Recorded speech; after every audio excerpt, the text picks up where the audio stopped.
Now available in paperback and e-readers. Isis, Bride of Dracula. The Goddess Next Door and John Haynes team up to take on the Dark Vampire Lord in this action-packed Isis series adventure. Get Isis, Bride of Dracula in paperback and e-readers at online booksellers today.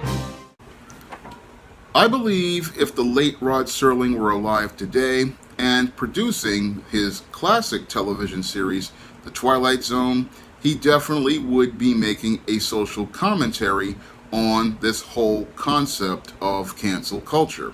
Now, back in the 1950s and the early 1960s, when Rod was writing and producing The Twilight Zone, he oftentimes made social commentary on issues as related to America and issues as related to the human condition. And oftentimes on The Twilight Zone, he would oftentimes make social commentary about the evils of men in his episodes where he had a sci-fi premise or a fantasy premise. And what he would do with that sci-fi or fantasy premise is covertly make a social comment about the state of the world and the human condition. And I believe that Rod Serling, if he were alive today, would take a critical examination of this whole concept of cancel culture in an episode of The Twilight Zone. I believe this would be something that would really peeve Rod, and he would go out here and make a powerful social commentary on how your cancel culture impacts people and how it really is a negative stain on society. Because as somebody who is a longtime sci-fi and fantasy fan, I know that science fiction and fantasy can make powerful social commentaries about things in the world. And cancel culture is something that I believe needs to be made a commentary on because it brings out the worst in a society. Now, your cancel culture is a new phenomenon that has come about online. And online, in this modern age of social media, I say the post-2010s era of social media, instead of social media platforms bringing people together, it seems to be tearing people apart. And it seems to be tearing people apart because as people step into echo chambers, they only want to hear themselves. And because they only want to hear themselves and their opinions, whenever they hear a differing opinion, what these people do is, instead of learning to agree to disagree by scrolling past that individual and respecting their First Amendment rights, what they try to do is try to cancel that individual in order to make it where they cannot express their First Amendment rights. Now, according to our United States Constitution, we are supposed to have free speech in the United States.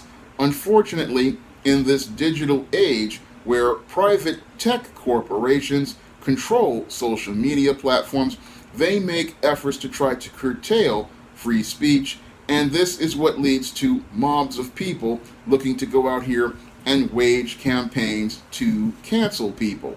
Now, I believe your Rod Serling would make a powerful commentary about how people are out here trying to cancel people, and he would make that commentary as related to how people were using this technology to cancel people and how it was very negative on society. I believe he would really make that kind of commentary in one of his episodes of The Twilight Zone if he were alive today, because I don't think he would be too happy based on what I've seen in many of the episodes of The Twilight Zone I have seen, and based on what he has written as related to his own screenplays and teleplays that he has done, that he did over the years. Because when I look at many of Rod's stories, he would go out here and make commentaries about different aspects of society, and I believe he would have a serious issue with this whole cancel culture that has been going on. Because this whole cancel culture, when you take a real serious critical examination of it, is no different than your Nazis in World War II, and no different than your racists during the dark days of Jim Crow. And both of those groups, they wanted to be able to control the dialogue with people, and they wanted to control the narrative of the country. And those people in those groups, in order to control the dialogue and the narrative, what they would do is try to silence people who presented dissenting opinions. And this is very troubling because in this information age, where we're supposed to have information superhighways, we have these tech corporations looking to suppress the information of people. And again, Rod Serling, I believe, would make a commentary on that in the Twilight Zone. And when I look at, again, the extremes as related to cancel culture, he would make a statement about how canceling one individual can lead to the cancellation of a nation's rights. Because when you go out here and take away one person's rights on an information superhighway because they said something you don't like, then what that leads to is people having the right to take away the rights of all people. And that's something that many people aren't thinking critically about. And that's one of the things I liked about the Twilight Zone, was it was a series that really made you think critically about many things as related to life. Like I remember one episode where there was this group of thieves who went and created this intricate plan to steal all of this gold and then go into the future and have an opportunity to spend it. Unfortunately, their greed got the better of them. They wound up killing each other. And then the one guy who had the gold was trying to walk through a desert. He wound up dying. And then at the end of the episode, we found out that gold had no value. And then there was another episode which really reminded me of COVID-19 and what's going on with that. And that was the episode called The Monsters Are Due on Maple Street. Because when I think about the pandemic, I think about how people became monsters as related to the pandemic, and we saw the worst as related to the human condition. But when I think about cancel culture, I think about, again, another episode of Rod Serling's The Twilight Zone, and I think about the whole idea of somebody talking about wanting to cancel somebody and form a social media mob, and then them walking into the Twilight Zone and then finding themselves in a situation where they wind up becoming canceled in the same way they wanted to cancel another individual. And as they are denied access to these social media platforms and even the other extremes, as some people have done in recent years, where people tried to cancel people to the point where they could not even get credit and even be able to pay their bills, or even be able to go use platforms like PayPal or Patreon. It just shows how extreme these types of people are, and it shows how we really have not understood the whole state of history. Because in history, when we had groups of people looking to deny other people their rights, that wasn't a step forward, that was a step back. And that is the great irony of our technological age, is as we move forward technologically, something is happening to really affect our character, and we're not thinking about the importance of protecting civil rights and civil liberties. And that is one of the most troubling things about this cancel culture era.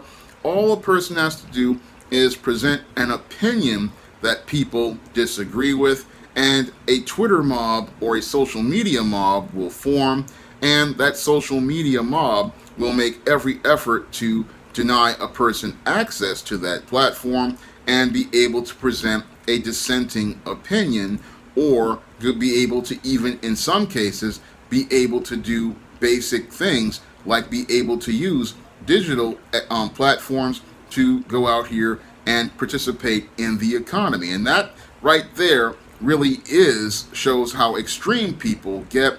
Oh, I want to deny a person ability to have credit.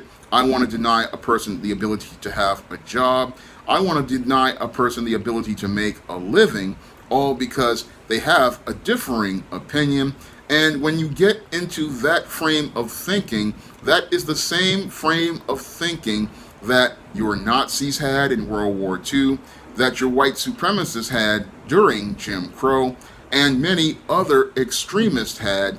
And if you have this type of frame of thinking, then that frame of thinking is an extremely dangerous one, because somebody posting an opinion on a social media platform should not have you so upset that you want to destroy that individual's ability to have a job, make a living, or even be able to participate in basic business transactions. If you're at that point where you're like this, again, this is the type of hubris that Rod Serling oftentimes made a commentary on when he took an individual into the Twilight Zone. And I believe, again, your Rod Serling would really make a powerful social commentary on your cancel culture, because he oftentimes looked at different societies and different civilizations in the Twilight Zone and showed us how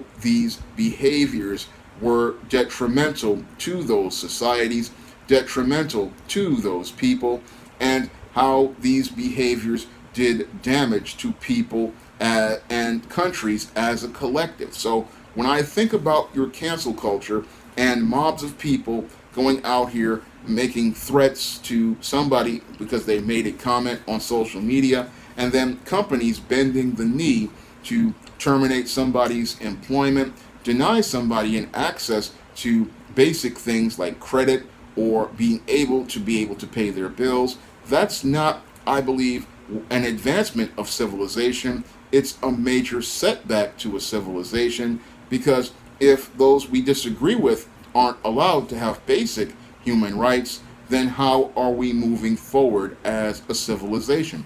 That's a critical question I would want to ask, as related to many of those types who believe canceling people is okay.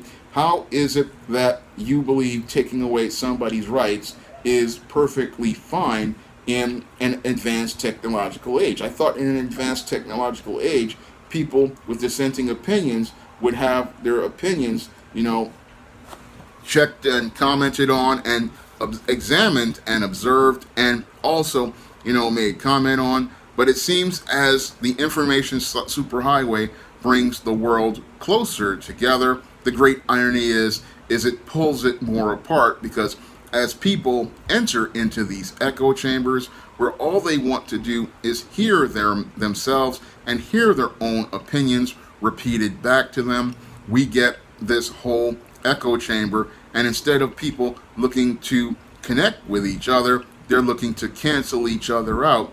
And again, I believe that the late Rod Serling would definitely make a social commentary on cancel culture, and it would be a condemning statement on this whole really evil aspect of human behavior online. Now, if you want to see me make more videos like this, you can donate to my Patreon, my PayPal, my Cash App by clicking the links in the description box. And if you want to pick up some of my action-packed African-American fantasy fiction on the ISIS series, the E-Steam series, the John Hayes series, and the books of the Spinsterella trilogy, and my other novels like The Thetas and A Recipe for Success, and my men's issues books like The Man Crisis, you can find all those books on Amazon.com in paperback and Kindle format. You can also find them on Smashwords, the iBook Store, and Google Play.